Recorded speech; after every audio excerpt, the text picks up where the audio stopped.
Toda su vida como político, este ha sido su principal lema, el sello personal de Andrés Manuel López Obrador. Por el bien de todos, primero los pobres. Primero los pobres. Esa es nuestra doctrina. Por el bien de todos, primero los pobres. Le vamos a dar preferencia a los vulnerables y a los desposeídos. Por el bien de todos, primero los pobres. Primero los pobres. Primero los pobres. Por el bien de todos, lo subrayo. Primero los pobres. Y no nos engañó. Así ha sido. Primero los pobres se mueren de COVID. Si hay desabasto de medicinas, primero son afectados los pobres. Quitamos el seguro médico, primero a los pobres. Primero los pobres sin guarderías, primero los pobres sin comedores comunitarios. ¿Quiénes fueron los primeros en quedarse sin empleo por la pandemia? Los pobres. Y si tenemos que inundar Tabasco, primero inundamos a los pobres. Cuando inició el sexenio, había 52 millones de pobres según el Coneval, el organismo que mide la pobreza en nuestro país.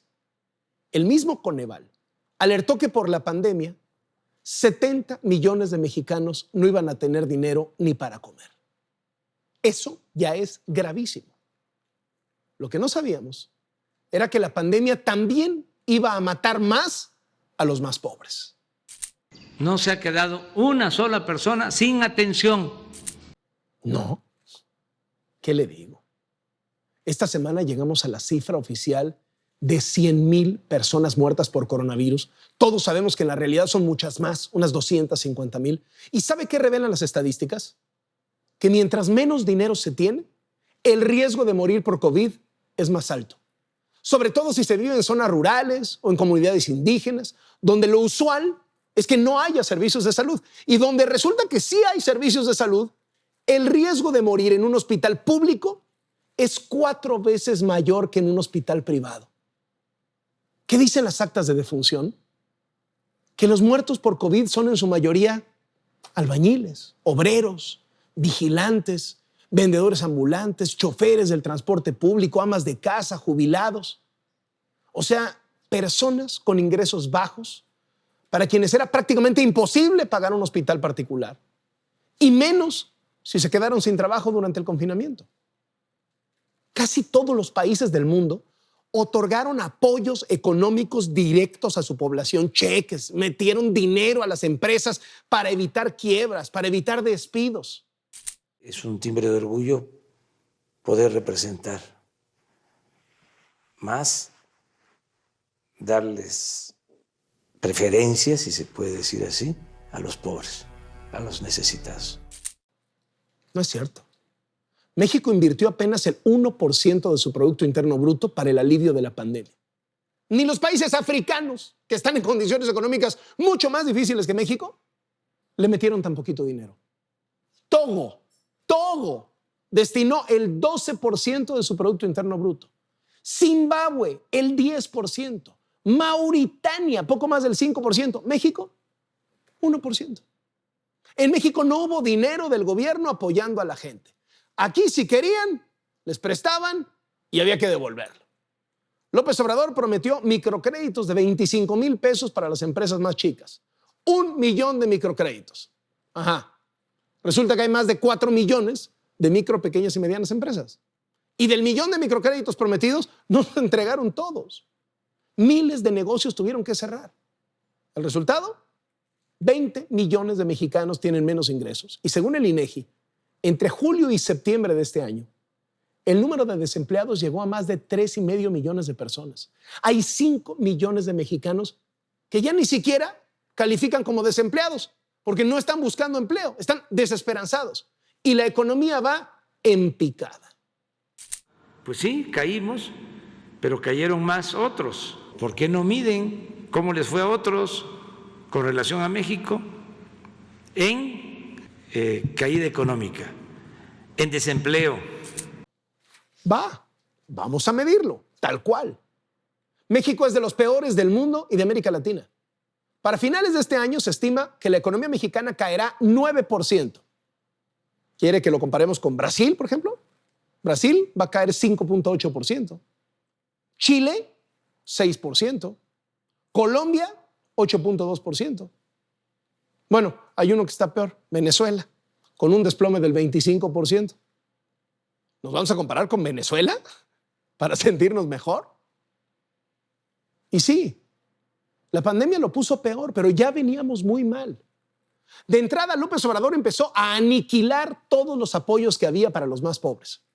El programa central, emblema de apoyo a la pobreza, ese que cada sexenio iba cambiando de nombre, Solidaridad, Progresa, Oportunidades, Prospera, ese no cambió de nombre, desapareció. El programa de empleo temporal desapareció también. El Seguro Popular, que sirvió para que más de 20 millones de mexicanos accedieran a las instituciones de salud y a tratamientos para enfermedades como diabetes, como cáncer, cancelado también. Y esos 20 millones de mexicanos, por cierto, mexicanos pobres, se quedaron sin servicios de salud. Y además se quedaron sin medicinas, porque el recién creado INSABI, el Instituto para la Salud y el Bienestar, que iba a suplir al Seguro Popular, pues no podía atender a tanta gente. Todavía no puede atender a tanta gente. ¿Y cuál ha sido la justificación del presidente? Se transferían recursos para el llamado Seguro Popular a los estados y no se administraban bien. Había muchísima corrupción. Todos estamos en contra de la corrupción, punto. Hay que acabar con la corrupción, punto. Hay que hacerlo con inteligencia, eso sí. No tienes que dejar a la gente sin guarderías, sin medicinas, sin hospitales. Con decirle que el año pasado, Liconza dejó fuera del reparto de leche subsidiada, de leche más barata, a casi 500,000 de mexicanos pobres. Y además subió el precio de la leche 150% y eliminó de su lista prioritaria de abasto a 67 de los municipios con mayor marginación del país. ¿Primero los pobres? Pues sí. Son ellos los primeros en la lista de recortes.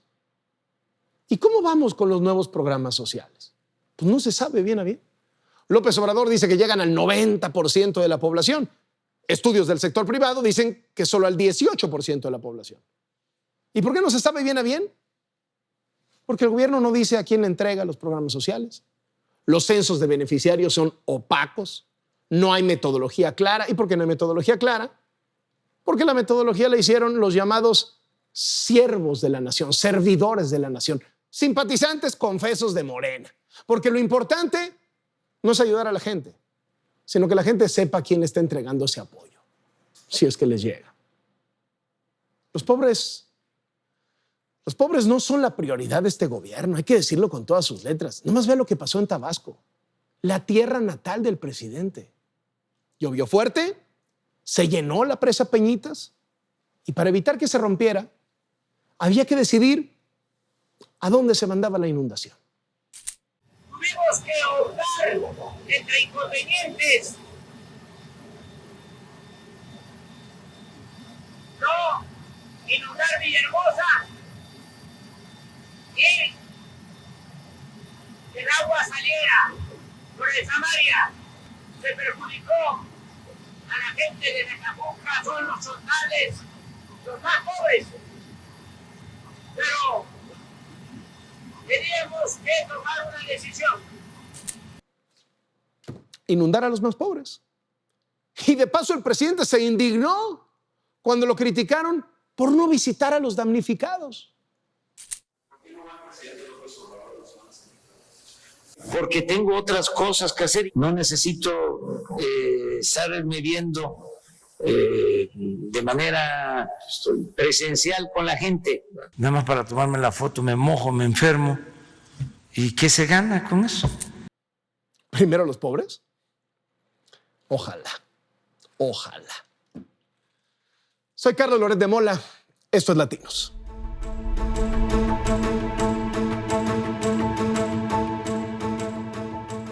Tienen una vida hecha en Estados Unidos, hijos nacidos ahí, han echado raíces. Pero el gobierno de Estados Unidos los va a convertir en ilegales el próximo año. Y el gobierno de México, su gobierno, el que los llevó a trabajar allá en los 50 consulados de nuestro país, los va a despedir.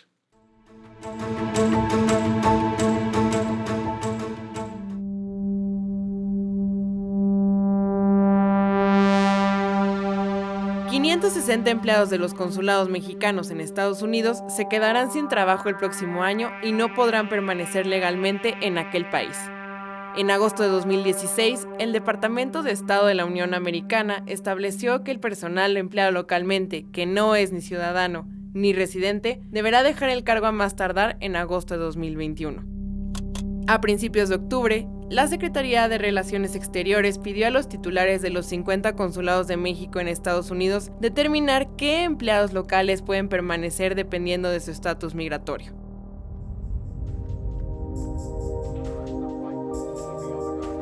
México tiene la red consular más grande en el extranjero con 50 consulados en Estados Unidos para atender a los más de 11 millones de mexicanos que residen en ese país. De los 1,700 empleados locales que trabajan en los consulados, se decidió que 560 tendrán que cumplir con la instrucción del gobierno estadounidense. Mes con mes, dichas oficinas expiden alrededor de 100,000 pasaportes, visitan en promedio a 5,000 mexicanos detenidos en prisiones, realizan 200 talleres y eventos de asesoría migratoria, atienden más de 20,000 llamadas y emiten cerca de 70,000 matrículas consulares que funcionan como identificaciones. Las necesidades de estos 11 millones de mexicanos que mandan más de 30,000 millones de dólares a México anualmente son atendidas en los consulados precisamente por los empleados locales.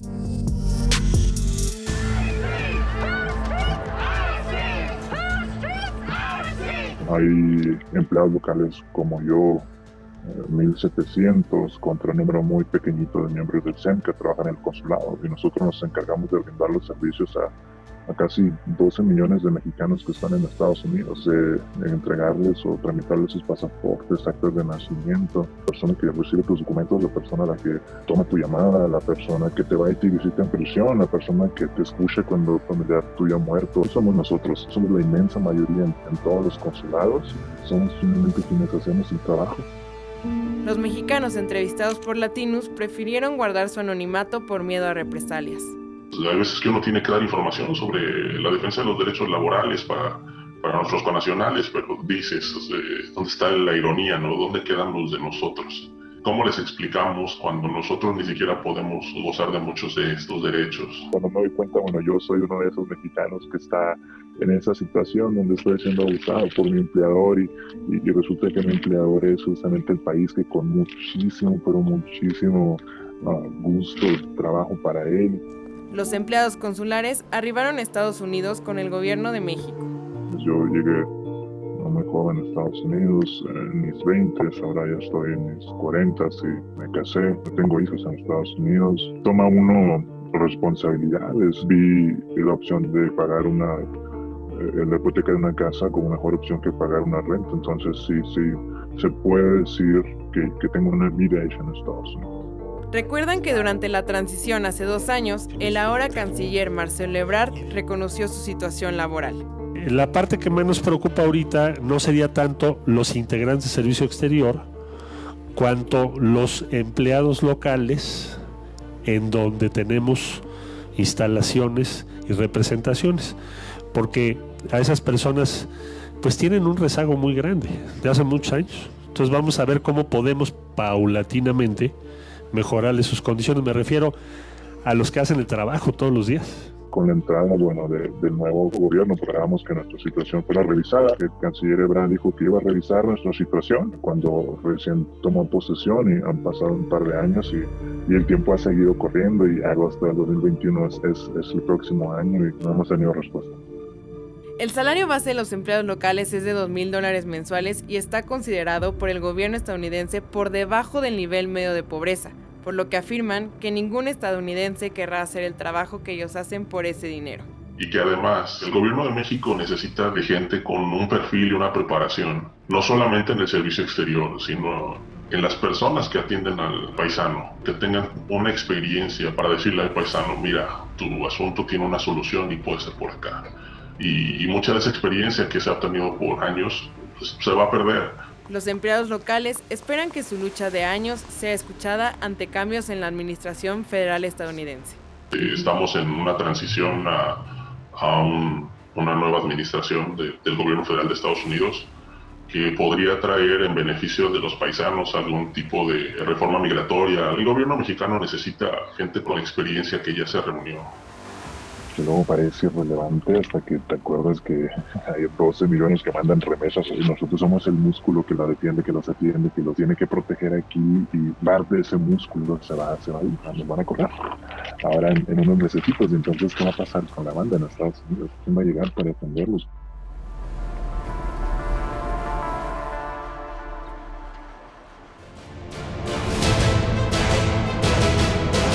En Washington entrevistamos a José Miguel Vivanco, quien está al frente de la División América, o sea, todo el continente americano, de la prestigiada organización defensora de los derechos humanos Human Rights Watch. Muchísimas gracias por estar con nosotros en Latinos. Al contrario, un placer estar con Latinos. Estamos por llegar a los 2 años de gobierno del presidente Andrés Manuel López Obrador. Él, en campaña, dijo que iba a transformar radicalmente la situación de los derechos humanos en México. Criticaba duramente no solo lo que pasaba en tiempos de Peña Nieto, sino particularmente lo que pasaba en tiempos de Calderón. ¿Cuál es el saldo de López Obrador, presidente, en materia de derechos humanos? Yo diría que es tremendamente decepcionante. Es un gobierno que ha hecho prácticamente nada por la causa de los derechos humanos. En el único ámbito donde hay que destacar algo positivo es en materia de esfuerzos que se hacen por encontrar los sitios o alguna noticia, alguna información sobre qué ha ocurrido con los desaparecidos. En ese aspecto, la doctora Carla Quintana, con el apoyo de Encinas, han logrado avances importantes, han logrado al mismo tiempo certificar que en México existen más de 72, 73 mil casos de personas desaparecidas, y al mismo tiempo yo diría que con bastante transparencia y honestidad han certificado que durante el gobierno de López Obrador sigue desapareciendo gente. Esto no es un dato menor, estamos hablando de miles de personas que en los 2 años de López Obrador han desaparecido a raíz de actividades que se presume actividades criminales cometidas por los carteles como también por agentes del Estado. Pero en lo que tiene que ver con la reducción de los homicidios, de la violencia, atender los altísimos índices de impunidad respecto de ejecuciones extrajudiciales, las fosas comunes, la práctica de la tortura, en eso lamentablemente no hay nada que reconocerle a López Obrador. Una de las cosas que argumenta el presidente es que me dejaron un desastre de país. O sea, me está costando trabajo echarlo para abajo. A 2 años de distancia, ¿ese discurso se sostiene? ¿Ese discurso es un argumento válido? ¿O ni siquiera se ve un intento por mejorar las cosas que acarreábamos del pasado? No, ese discurso es un discurso, yo diría, demagógico, que tiende lo que intenta hacer es lavarse las manos. Lavarse las manos respecto de algo que hoy día le corresponde a él. Ya no se vale que López Obrador simplemente se dedique a denunciar lo que ocurría en el pasado. El récord tanto de Peña Nieto como de Felipe Calderón en materia de derechos humanos, yo diría, es deplorable. Allí se produjeron gravísimas violaciones a los derechos humanos de unas prácticas sistemáticas y masivas de atrocidades con total impunidad. Pero ese récord no ha variado en lo más mínimo durante el tiempo que ha estado López Obrador. López Obrador ya no es candidato, ya no es simplemente un político, es el jefe de Estado y él tiene una responsabilidad directa por lo que ocurre hoy en México y por las cuentas pendientes que existen, las asignaturas pendientes que son enormes, yo diría las más graves que hay en todo el hemisferio, en ámbitos de derechos humanos, por los índices de impunidad y por la naturaleza de las atrocidades cometidas. Una de las cosas que le gusta presumir al presidente es: ya no hay masacres en México. ¿Qué diagnóstico tienen ustedes en Human Rights Watch? Desgraciadamente no coincidimos con el presidente. Ojalá pudiéramos respaldar su su apreciación, pero se siguen produciendo lamentablemente masacres, al igual que ejecuciones, desapariciones de personas, denuncias sobre torturas. Insisto, desgraciadamente, desafortunadamente, el récord de México sigue siendo deplorable, pobre, uno de los peores de toda la región en el ámbito de los derechos humanos. Me detengo en 3 cosas concretas y voy primero con la Guardia Nacional y la militarización, la libertad de expresión y el tema de la pandemia. Sí es también una violación a los derechos humanos tener un gobierno que desdeña la pandemia, un presidente que no usa ni propone usar el cubrebocas, dice que no sirve, etc. Voy con lo primero, la Guardia Nacional y la militarización. Llevamos prácticamente año y medio de Guardia Nacional y tenemos a los militares operando buena parte del gobierno, desde repartir libros de textos hasta construir un aeropuerto, hasta hacer la vía de un tren, pasando por sembrar árboles. Prácticamente cada que hay algo que hacer en México, el presidente se lo encarga a los militares. ¿Esto qué saldo arroja a año y medio de la creación de la Guardia Nacional, que es fundamentalmente militar? Yo creo que no hay un ejemplo en la historia contemporánea de México de un gobierno más militarizado que este. Porque incluso durante los 70 años de PRI, donde México no gozaba de un régimen, de un sistema democrático de gobierno, como lo sabemos, y donde se ganaban las elecciones sobre la base del fraude sistemático, los militares estaban circunscritos a sus cuarteles y no tenían mayor relevancia, salvo la que tuvieron en algunos acontecimientos históricos de México, como fue Tlatelolco, o los serios incidentes en Chiapas con el ejército zapatista durante el gobierno del presidente Zedillo. Pero históricamente los militares no han tenido un rol preponderante en México, salvo hasta hoy. Hoy el ejército pareciera ser uno de los pilares importantes en los que se apoya el gobierno. Lo de la Guardia Nacional realmente es una vergüenza porque se genera sobre la base poco a poco de una especie de decepción. Allí hay un esfuerzo deliberado del gobierno por argumentar que se trata de una especie de una nueva fuerza pública eminentemente civil, y poco a poco se ha ido realmente develando y quedando con toda claridad comprobado que no es más que una rama más de Sedena, del ejército. Y todo lo demás es un engaño. Es un engaño. Acá ha habido un verdadero fraude orquestado por el gobierno al más alto nivel para pretender que estamos ante una entidad de carácter civil cuando son militares, están subordinados al jefe de Sedena y están involucrados no solo en tareas de lucha contra el narcotráfico, también en tareas que tienen que ver con el control migratorio, donde estos elementos del ejército están, se supone, tienen la tarea de combatir ¿a quiénes? A mujeres, a niños, a familias, a ancianos que huyen de la violencia o de la pobreza de Centroamérica e intentan ingresar a los Estados Unidos, pero se topan con el ejército de México. Segundo tema, el tema de la libertad de expresión. ¿Cuál es el saldo de López Obrador que durante prácticamente todo lo que lleva de presidente electo y de presidente, no hay día, no hay conferencia mañanera en la que no ataque a la prensa, no ataque a algún periodista, no ataque a un medio de comunicación? En lo que va del gobierno del presidente López Obrador, se han producido 24 asesinatos de periodistas.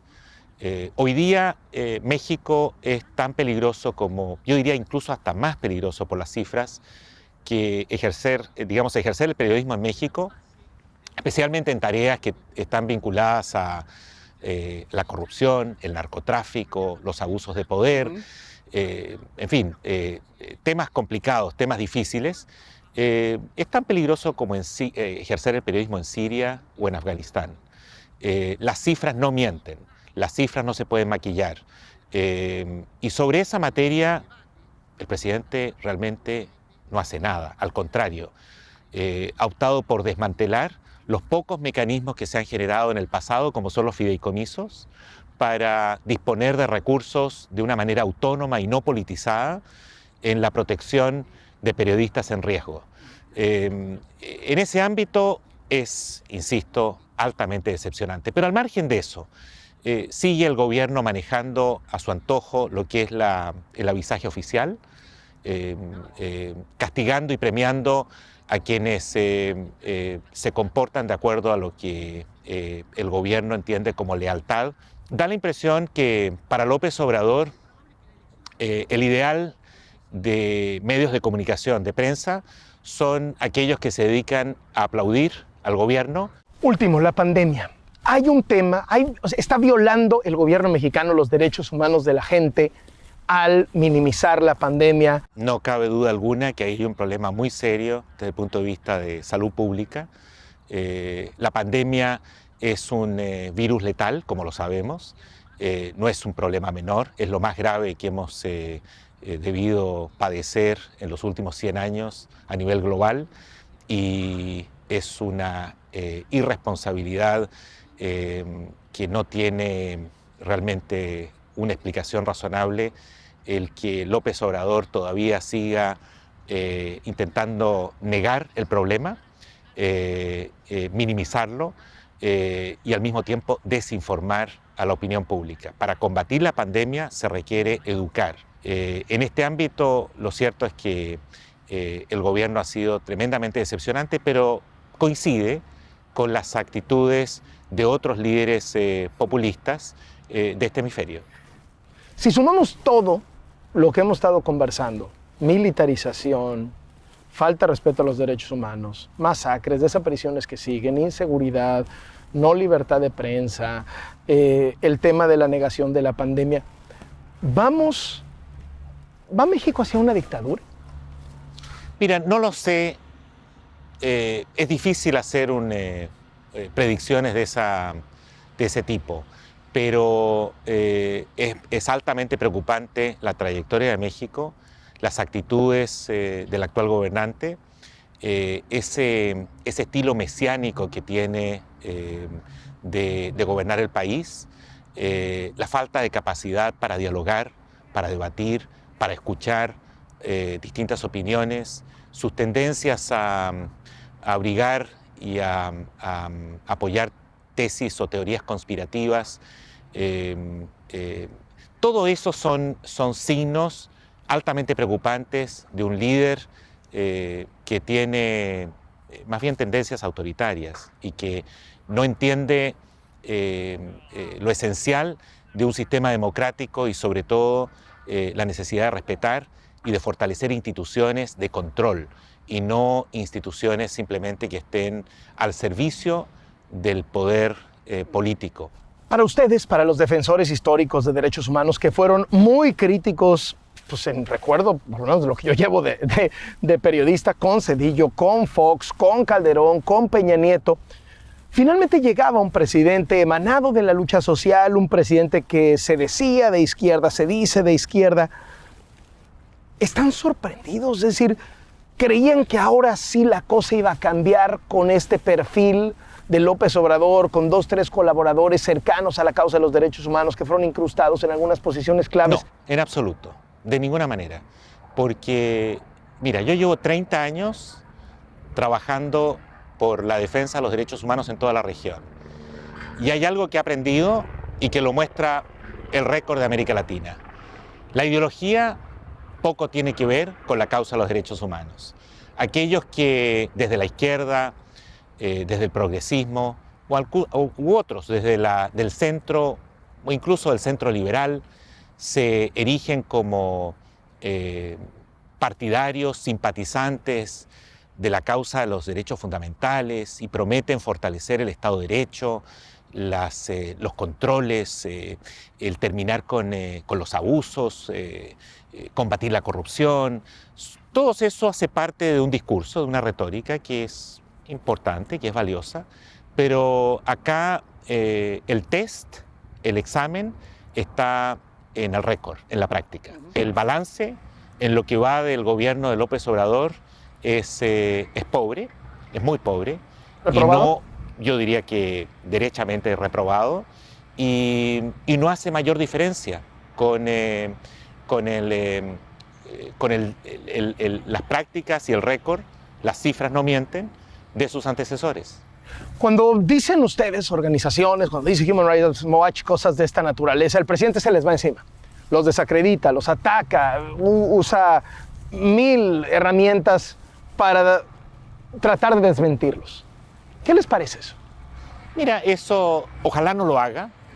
Hasta ahora, a pesar de las críticas que hemos formulado, ha evitado entrar en ese tipo de descalificaciones. Creo que le queda difícil descalificarnos de ese modo, porque es cuestión de mirar lo que hemos investigado y lo que hemos publicado en los últimos 30 años sobre México. Muchísimas gracias, Miguel, por esta entrevista para Latinos. Al contrario, un placer estar contigo.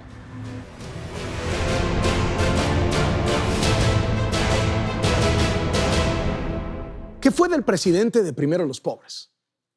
¿Qué fue del presidente que dijo que iba a defender a los trabajadores más sencillos? ¿Qué fue del gobernante de izquierda que prometía estar con los derechos humanos, defender la democracia? A 2 años de distancia nadie sabe qué pasó con ese hombre. Nos vemos la próxima semana.